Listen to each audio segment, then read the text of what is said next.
Muy buenos días, gracias a ustedes por permitirnos a través de este importante programa, de esta gran cadena, llegar al pueblo dominicano, que aprovechamos la ocasión para saludarles, y a todos los compañeros y compañeras presentes aquí en el estudio y los que nos están viendo por los canales de televisión de esta importante cadena que hoy tenemos.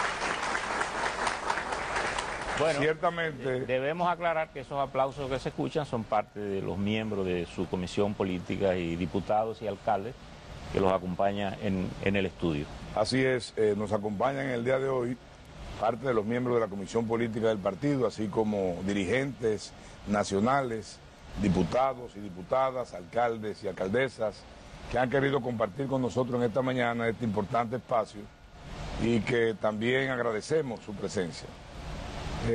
Percio, realmente la situación del escenario que está presente en el panorama político nacional ya han definido algunos y han determinado algunas situaciones.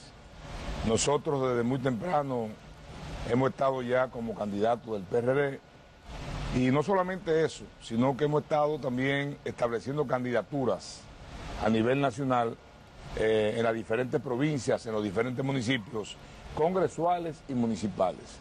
De hecho, hay provincias que han hecho consensos y otras hemos manejado el método de las encuestas para dejar ya proclamados candidatos y candidatas que ya están haciendo su trabajo para esos fines. O sea que en ese sentido hemos avanzado nosotros un poco más que las demás organizaciones políticas que todavía se están disputando lo que es la candidatura presidencial.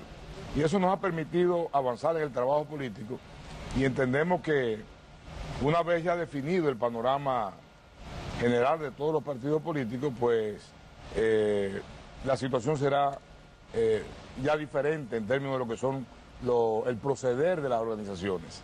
Nosotros hemos estado también, además de hacer un trabajo en lo interno, hemos estado desde hace ya más de 2 años cuando denominamos el bloque de la esperanza, un bloque opositor, peñagomista, incorporando partidos políticos, organizaciones y también personalidades y figuras importantes del país. De hecho, ya dentro de esos escenarios y dentro de esos partidos podemos citar al Partido Demócrata Institucional, que acompaña al PRD en estos propósitos de una gran alianza nacional, al Partido Verde de la Unidad Democrática, y al partido Quinta República, que también ha estado con nosotros. Hemos tenido conversaciones importantes. Ingeniero, pero ¿es posible pensar en una gran alianza de la oposición? Entiéndase los grandes partidos. Yo creo que es importante, que es adecuado, que el momento también lo exige. Yo creo que nosotros tenemos que lograr una gran alianza para detener el continuismo de un PLD que no ha sabido interpretar lo que son las verdaderas necesidades del pueblo dominicano. ¿Quién va a encabezar esa? Bueno, el PRD por razones históricas, por razones políticas, y porque es el partido que tiene sembrada estructura en todo el territorio nacional, ella es el llamado a encabezar esta gran alianza nacional, y de hecho ya hay partidos, hay organizaciones, como dije anteriormente, que ya se han sumado a lo que ha sido este llamado nuestro y vamos a seguir adelante. Aún así usted puede hacerlo con el Partido Revolucionario Moderno, que ya se cataloga como la oposición de la República Dominicana al PLD. Hay que hacerlo con todos los partidos y las organizaciones políticas y con todos los que de una u otra forma comparten con nosotros la visión que tenemos de lograr un desarrollo que beneficie al pueblo dominicano. Pero Un desarrollo que sea incluyente, un desarrollo que realmente permita a los dominicanos tener oportunidades, tener mejores y más empleos, tener comida barata, tener también acceso a una educación de calidad, tener también una salud adecuada y otros elementos que son fundamentales en la vida cotidiana de los dominicanos. El PRD adelante, si es así, con toda esa visión que usted tiene amplia, ¿serían ustedes los líderes? Bueno, nosotros estamos a 1 año de las elecciones. Yo creo que el proceso hay que asumirlo y hay espacio. Estas elecciones permiten precisamente establecer diferentes niveles de elecciones. Están las congresuales, están las municipales y están las presidenciales. Yo creo que precisamente debemos abocarnos, la oposición, a enfocar desde ya un frente opositor congresual y municipal que permita tener una representación municipal a la oposición importante y en el Congreso nacional por igual. Más adelante veremos ya el tema con relación a la candidatura presidencial, pero nosotros estamos haciendo lo que tenemos que hacer, el trabajo político para que el partido se fortalezca, para que el partido crezca y poder encabezar precisamente esa gran alianza nacional. ¿Qué situación le plantea la oposición esta situación de la Junta Central Electoral con limitación de recursos, teniendo que ir al Ejecutivo a establecer un programa de confrontación de gastos en un contexto de que el presidente podría ir a la reelección presidencial? Mire, nosotros hemos estado planteando de manera reiterada el hecho de que el gobierno no debe escatimar esfuerzo en dotar de los recursos necesarios a la Junta Central Electoral en un año preelectoral. Yo creo que es importante que todo este proceso marche de manera adecuada y que la Junta disponga de los recursos necesarios para hacer todos los montajes y todos los procedimientos previos al montaje final de las elecciones. En ese sentido hemos hecho llamado al gobierno y aprovechamos para reiterar nuestro llamado al gobierno en esa dirección, porque es importantísimo que la Junta pueda disponer a tiempo de los recursos que requiere para montar las elecciones del 2016, sobre todo que son elecciones de 3 niveles, congresuales, municipales y presidenciales. A propósito del tema que se introducía como el elemento principal de la sensibilidad de la coyuntura política, que es el tema de la propuesta de la modificación de la Constitución para permitir una repostulación del actual presidente de la República, yo creo que es oportuno, de hecho, aclarar ciertas posiciones y los referentes siempre son relevantes. Y quería aclarar un tema haciéndole la siguiente pregunta. Sí es cierto que antes de firmar el pacto de las corbatas azules con Leonel Fernández, usted se habría reunido con Danilo Medina en ese momento para tratar con él el tema de una reforma para establecer la no reelección. Mira, el PRD históricamente ha sido antireeleccionista. El PRD nace en El Cano, La Habana, con el lema de libertad, democracia, justicia social y no reelección, en el 1939, y eso a propósito precisamente de que se estaba gestando la tercera reelección de la dictadura de Rafael Leónidas Trujillo Molina en un aparente proceso democrático. Y ahí nace el PRD. Y luego recordamos en el 1963 la constitución de Juan Bosch del PRD, donde consignó la no reelección presidencial consecutiva. Pero más aún, el PRD fue gobierno en el 78 y fue gobierno en el 82, con 2 presidentes que tenían la posibilidad de constitucionales de reelegirse y no lo hicieron, porque la reelección fue bandera de lucha del PRD en los 12 años de Balaguer. Les dejó muertos, heridos, exiliados, y además de eso, la tesis doctoral de José Francisco Peña Gómez la basó precisamente en la no reelección presidencial consecutiva. Y aún más, Peña Gómez en el 1994 le rechaza 2 años a Balaguer y lo cambia literalmente por la reforma constitucional que contemple en primer lugar la no reelección y la primera ola de reforma judicial del país. Y esa situación lamentablemente se revierte cuando aquel desatino histórico del PRD en el 2002 de cambiar la Constitución, de reformar la Constitución solamente para implementar de nuevo la reelección presidencial. Y eso le causó un daño todavía incalculable al país y sobre todo a nuestra organización política. Pero además nosotros, el PRD y Miguel Vargas, en el 2010, precisamente reivindicando a la fundación del PRD, reivindicando a Juan Bosch, reivindicando a Peña Gómez y queriendo rescatar aquel desatino histórico cometido por nosotros, nos involucramos en esa reforma constitucional y nuestra posición y los grandes logros de esa reforma constitucional se le debe al Partido Revolucionario Dominicano, incluyendo la no reelección presidencial consecutiva. Yo creo que nosotros defendemos la alternabilidad democrática. Nosotros creemos que contribuye a la sanidad, al desarrollo y al bienestar del pueblo dominicano. Ingeniero, perdón, porque no me contestó la pregunta. Contestando tu pregunta, Ciertamente, en diciembre del 2008, nosotros nos acercamos al presidente actual, Danilo Medina, y le propusimos que era necesario una reforma constitucional para evitar una gran preocupación que teníamos nosotros, y era la ola que había de reforma constitucional en la región de manera de reelección indefinida. Y yo creo que eso en algún momento pasó por la mente de algunos presidentes de turno de ese entonces. Y nosotros... ¿Incluyendo el dominicano? Por supuesto. Eso lo hizo Correa, lo hizo Chávez, lo hizo Evo Morales, lo hicieron otros.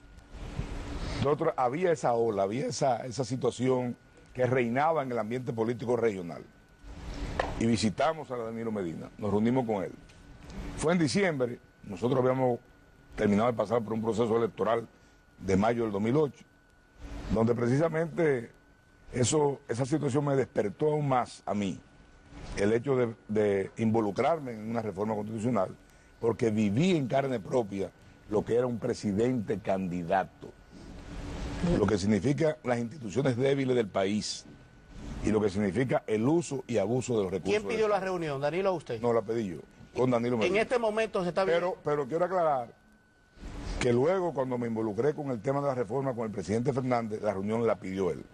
Muy bien. Entonces, ahí hubo diferentes discusiones sobre diferentes temas constitucionales. Nosotros propusimos las altas cortes, aunque estuvimos de acuerdo. Propusimos la reforma en la justicia, la reforma en las Fuerzas Armadas. Propusimos además la elección diferente de la Cámara de Cuentas y otros elementos que están hoy contemplados en la Constitución de la En República. este momento hay temor de la reelección. ¿Ustedes le tienen ese temor que usted señala un presidente siendo candidato? Bueno, siempre... ¿Hay posibilidad de un encuentro entre Leonel Fernández con sectores del PLD, parte de la oposición, que se opone por cuestiones históricas, por conceptos, Mira, por lo jurídico? yo creo que ahora se presenta un problema en el PLD que ellos tienen que resolver su problema. El PLD no tiene, como decimos en buen dominicano, vela en ese entierro. Ahora nosotros sí mantenemos una posición coherente. Pero vamos a estar claros, yo siempre he dicho que este problema de reelección o no, de reforma o no, está en manos del PLD y de manera muy puntual está en manos del presidente Fernández. Pero será un entierro. Y digo esto porque para impedir la reforma constitucional se requiere de 75 legisladores, llámese senadores o llámese diputados. Y Leonel tiene 60 diputados y 17 senadores. ¿Pero eso es posible? ¿Pero es posible conseguirlo? Eso está en manos de ellos. Domingo del Pilar. Ingeniero, a propósito de este tema, en los corrillos congresuales y a nivel de opinión pública se habla de sobornos, del hombre del maletín, de que se estaría contactando a legisladores para la aprobación de este proyecto. Y la pregunta mía es la siguiente: ¿qué tanto ha usted, como líder del PRD, como presidente de la organización, qué tanto ha blindado al bloque de legisladores, de diputados del Partido Revolucionario Dominicano? ¿Qué tanto contacto mantiene usted con ellos para evitar que sean tentados para favorecer con sus votos una posible modificación? Mire, la Constitución es muy sabia. Y así como establece elementos que en este caso dejan muy claro la no reelección presidencial consecutiva, así establece también mecanismos de reformas. Esos mecanismos de reformas contemplan desde Asamblea Nacional y referéndum. Pero en esos mecanismos de reforma, sin lugar a dudas que no están contemplados instrumentos y medios que puedan ir en contra y reñir contra la buena conducta. Y nosotros rechazamos cualquier situación que en esa dirección se pueda producir. Nosotros, a propósito de su pregunta, periódicamente nos reunimos con nuestros legisladores. Ayer precisamente estuvimos reunidos donde asistieron unos 35 diputados y diputadas del bloque nuestro y donde pudimos compartir no solamente inquietudes de esa naturaleza, sino de todo el escenario político nacional. Sobre todo, como les dije, que estábamos inmersos en lo que son la definición de candidaturas nacionales provinciales, municipales, en cada una de las provincias del país, y estábamos jugando un poco con el ajedrez del partido. ¿Le dieron a algunos de esos legisladores testimonio de si han sido contactados, no, si alguien se ha acercado a ellos? Realmente en la Cámara de Diputados, evidentemente es la comidilla. El pan nuestro de cada día. Pero en lo que respecta a los legisladores nuestros, de que me hayan manifestado algunos que le hayan abordado con ese propósito de soborno, no ha habido ningún tipo de... ¿Usted tiene confianza en todos sus legisladores? Bueno, nosotros esperamos que nuestros legisladores asuman lo que ha sido la posición del Partido Revolucionario Dominicano. Y de no ser así, ¿qué se Pero yo lo que no quiero es que se pretenda ahora coger los legisladores del Partido Reformista, los legisladores de otra organización, llámese PRM, llámese PRD, y echarle la responsabilidad del proceso de reelección. No, es un asunto del PLD. ¿Qué es lo que usted llama? Y el PLD, en el caso de Leonel Fernández, tiene 77 legisladores. ¿Qué es lo que usted llama el pan nuestro de cada día? Digo, no, me refiero a que el comentario, no, el comentario de reforma. Ingeniero. Y sobre todo, se debate eso mucho más entre los legisladores del Partido de la Liberación Dominicana. Muy bien. Ingeniero, vamos a pasar con el equipo de la opción de la mañana, específicamente con Johnny Vázquez, que tiene una intervención para usted. Adelante, Johnny, buen día. Saludos, buenos días para todos. Buenos días, ingeniero Vargas. Ingeniero, cuando pasamos balance a estos 3 años de esta gestión de Danilo Medina, que debe concluir el 16 de agosto del año que viene, cuando de manera proporcional pasamos balance, nos damos cuenta que esta administración ha incurrido en un endeudamiento desenfrenado. ¿Cuál es su apreciación? Sí, sin duda que el endeudamiento del gobierno ha sido desbordante. Y no solamente eso, aquí se refleja más endeudamiento, más crecimiento y más exclusión. Yo creo que precisamente cuando vemos a los gobiernos del PLD que le presentan al país cifras macroeconómicas del crecimiento de la economía nacional, es precisamente preocupante, porque ese crecimiento solamente se reduce y ese bienestar se reduce a unos pocos, mientras la mayoría quedan excluidos. Y nosotros entendemos que se debe implementar un modelo de desarrollo que procure precisamente la equidad y la igualdad, que procure el bienestar de la grande mayoría, que tenga los dominicanos acceso verdadero a una educación de calidad, a una comida barata, a un poder adquisitivo que le permita realmente tener una vida decente. Y si analizamos lo que es la situación de la clase media del país, evidentemente que se ha empobrecido, ha perdido el poder adquisitivo. Las familias que antes visitaban el centro de diversión o un restaurante 3 o 4 veces al mes, ahora tienen que hacerlo quizá una vez. Y cuidado. ¿Y cómo están pidiendo al presidente que se repostule? ¿Cómo esa popularidad que dicen firmas encuestadoras? ¿Cómo eso es posible mientras existe eso? La verdad es que los problemas del país persisten. Yo no sé si usted me podría señalar un problema que se haya resuelto de manera... Pues yo creo que hoy tenemos una crisis más agravada en el sector energético. Pero la popularidad me refiero. Pero vamos a establecer esto. Yo creo que tenemos hoy una comida más cara, que tenemos hoy un poder adquisitivo del dominicano más limitado, que tenemos una seguridad más precaria, que hay más miedo en la calle. Entonces, en ese sentido, es contradictorio realmente que se reflejen situaciones de esa naturaleza. Evidentemente, nosotros no venimos aquí ahora a analizar si esos estudios son fieles o no, benignos o no benignos. ¿Hay manipulación? Pero yo entiendo que a 1 año y tanto de las elecciones, en materia de encuesta, cuando se manejan no solamente para instrumentos de estudio y de trabajo, se pueden hacer muchas manipulaciones mediáticas y muchas manipulaciones de publicidad. Y lo hemos visto recientemente en diferentes elecciones que se han registrado en la región, donde se ha querido tomar como un instrumento de publicidad, de trabajo, lo que son las encuestas, induciendo percepción. Si usted recuerda casos recientes, está el caso de Panamá, donde el actual presidente Juan Carlos Varela, menos de una semana antes, estaba dado en un lejano 3er lugar y hoy es presidente de la República.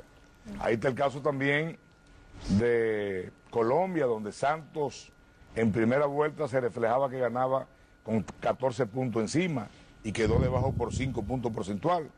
Ahí está el caso de Costa Rica, donde Johnny Araya, recuerdo, vino aquí al país, lo recibimos, le hicimos un homenaje, tenía 19 puntos porcentuales un mes antes y quedó debajo por 1 punto. Y el último caso, más reciente, fue el caso de